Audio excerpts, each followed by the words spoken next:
안녕하세요. 평상피부과 동물병원 박원장입니다.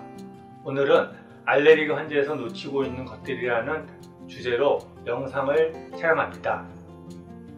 지난 5월 31일 저녁에 서울대 동물병원에서 피부과 진료를 담당하고 계시는 황철용 교수님이 수의사를 대상으로 리퍼온 알레르기 피부 환자 로컬에서 놓치고 있는 것들이라는 주제로 8시부터 10시까지 그리고 이후로 질의응답이 이어져서 한 2시간 30분 동안 피부 가려움증 관리에 대한 내용으로 웨비나를 실시했습니다.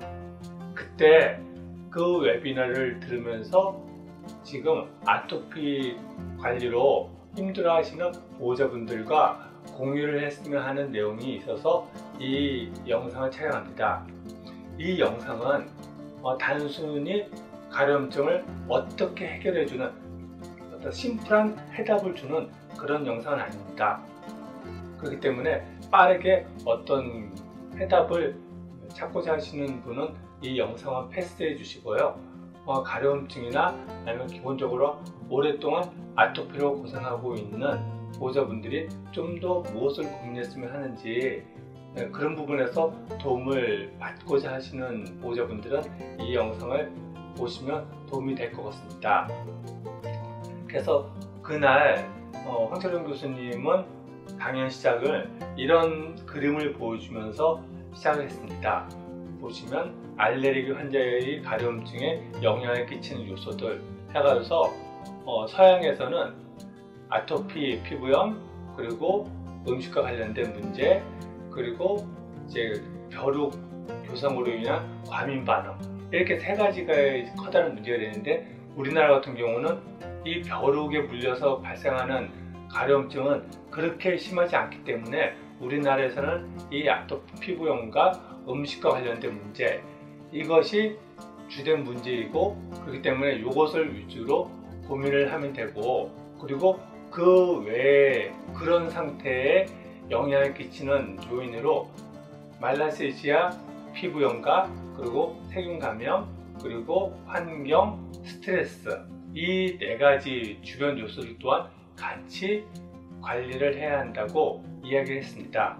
그런데 황 교수님은 아토피 피부염과 음식 알레르기 이 부분을 갖다가 거의 비슷한 비중으로 얘기를 했는데, 저의 고민, 그리고 지금까지 제가 경험한 것들을 봤을 때 음식 알러지는 그렇게 심하지 않습니다.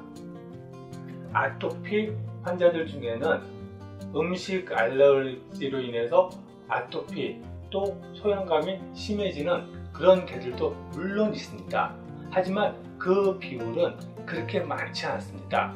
사람들은 그냥 음식 알러지라고 생각하지만 사실은 음식 알러지, 특히 단백질 알러지가 아니라 사료에 포함된 방부제를 포함한 다양한 화학적 첨가물이 아토피의 근원적인 문제입니다. 그렇기 때문에 지금 이렇게 벤 다이어그램을 똑같은 비중으로 다루는 것은 보호자분들이 아토피를 관리하는 데서 오히려 혼선을 야기시킵니다. 그래서 제가 이 그림을 다시 그리면 이런 식으로 이해를 하는 것이 보호자분들이 아토피 강아지를 관리하는 데 더 큰 도움이 될 것입니다. 아토피 피부염은 다양한 원인들에 의해서 발생하고 있고, 음식 알러지는 그 중에 일부분입니다. 그리고 이 아토피 피부염을 심화시키는 것은 먼저 환경적인 요인들, 이 환경적인 요인이 미세먼지, 그리고 아파트와 같은 곳에서는 그 콘크리트 구조물, 그리고 새집 증후군의 원이라고 하는 휘발성 유해화물, 그 부분이 정말 큰 영향을 차지하고 있고, 그리고 스트레스 부분, 보호자분들과의 관계에 있어서 스트레스, 그런 것 또한 아토피를 심화시키는 요인이기 때문에 그런 부분은 없는지 신경을 써주시는 거 좋습니다. 그리고 만약에 심리적인 부분이 아토피 원인이 된다고 생각한다면 이 부분은 배치플라워 상담을 받아보시는 것이 상당히 도움이 됩니다. 그리고 아토피 피부염 환자의 상태를 더 심화시키는 것이 말라세지아 피부염 그리고 세균성 피부염입니다. 이 말라세지아와 세균성 피부염은 동물병원에서는 피부가 아토피가 심해지게 되면 나중에 2차적으로 말라세지아나 세균이 과잉 증식돼서 말라세지아 피부염이나 아니면 세균성 피부염으로 진단을 하고 그것에 대해서 항진균제나 아니면 항생제 처방을 하기도 합니다. 하지만 아토피의 근본적인 원인은 그 말라세지아나 세균이 아니기 때문에 그것만 치료를 한다고 해서 문제가 해결되지는 않습니다.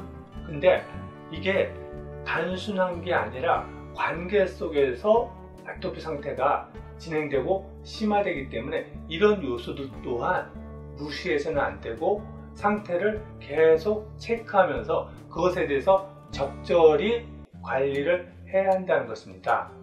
그래서 제가 이렇게 반추해서 보면 아토피 상태가 굉장히 심해지고 그러면서 말라세지아나 세균성 이 부분이 심화된 애들이 있는데 그런 애들에게 있어서 그것이 1차적인 원인이 아니기 때문에 근본적인 문제 쪽으로만 많이 치중했던 부분이 있었구나 하는 것을 저도 이제 이 강의를 들으면서 좀 고민을 하게 되는데 황철원 교수님은 이 말라세지아 피부염이 그렇게 생각만큼 쉽게 낫지 않기 때문에 말라세지아를 죽이기 위한 약용이나 아니면 약물을 처치한다고 그러면 약물을 8주 정도 그리고 또 상태에 맞춰서 추가적인 약물 처치 그리고 이제 약물로 인한 간이나 신장이나 어떤 그런 영향이 있는지 그걸 확인하기 위해서 주기적으로 혈액 검사를 하고 그런 것들이 병행되어지면서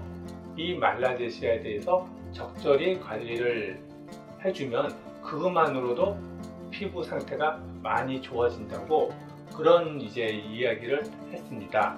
여기서 이제 고민해 볼 것은 애들이 냄새가 나고 끈적거리고 그런 상태로 진행된 경우 거의 대부분 말라세지아가 과다하게 증식된 이제 상태이고 그래서 그거를 제거하기 위한 이런저런 약을 처방하게 되는데 그 약을 처방했을 때 상태는 어느 정도 호전이 됩니다.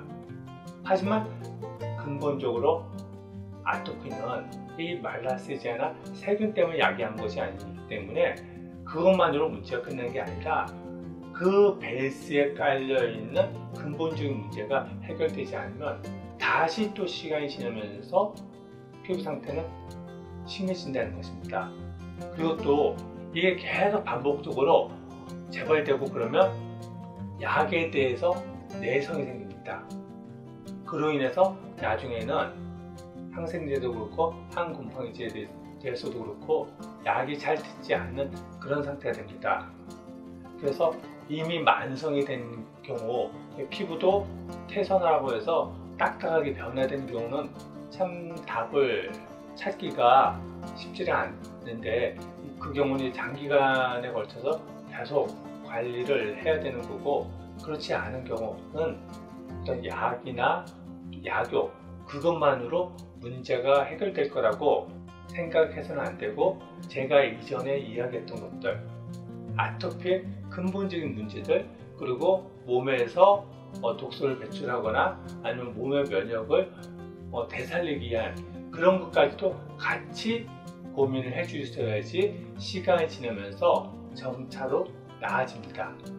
그래서 아토피 피부염이라고 한다면 음식 알러지 있지만 지금처럼 단백질에 대해서 완전히 끊어버리고 사람 음식을 완전히 끊어버리고 그런 식으로 해서 문제가 해결되는 경우는 그다지 없고 오히려 그런 어떤 음식 알러지가 걱정된다고 그러면 알러지 검사를 해서 물론 알러지 검사가 100% 정확하지 않습니다.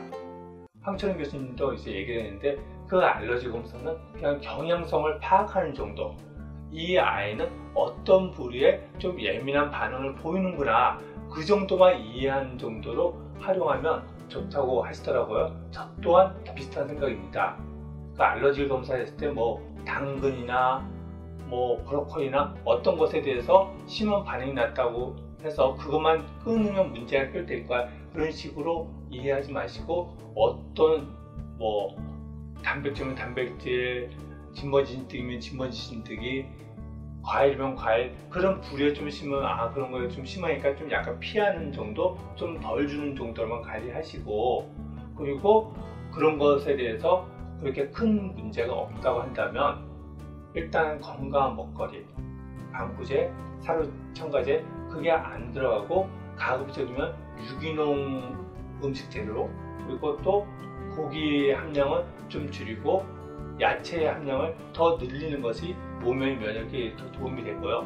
이런 식으로 먹는 것도 관리하고, 그러면서 알게 모르게 아이 몸으로 흡수되는 화학물질들, 휘발성 유기농물, 그런 것들을 관리하는 것을 기본으로 하면서 말라세지아가 과잉 증식됐을 때는 그거에 대해서 적절한 기간 약물 처치를 하고, 그렇게 했을 때 장기적으로 아토피 상태 개선에 도움이 될 것이라고 생각합니다. 아토피로 오랫동안 고생하신 보호자분들은 빨리 문제를 해결했으면 하는 그 마음이 크겠지만, 절대로 쉽게 간단하게 짧게 해결되는 방법은 없습니다.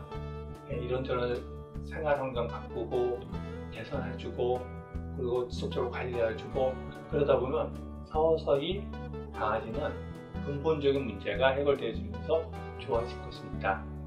저희 평상피부과 동물병원에서는 대증요법약으로 그냥 증상만 억제하는 그런 방식이 아니라 근본적인 문제를 개선해서 만성적으로 아토피로 고통을 받고 있는 반려견들이 편안해질 수 있도록 도와드리려고 노력하고 있습니다. 다음에는 또 다른 피부 관리에 도움이 되는 정보를 가지고 인사를 드리겠습니다.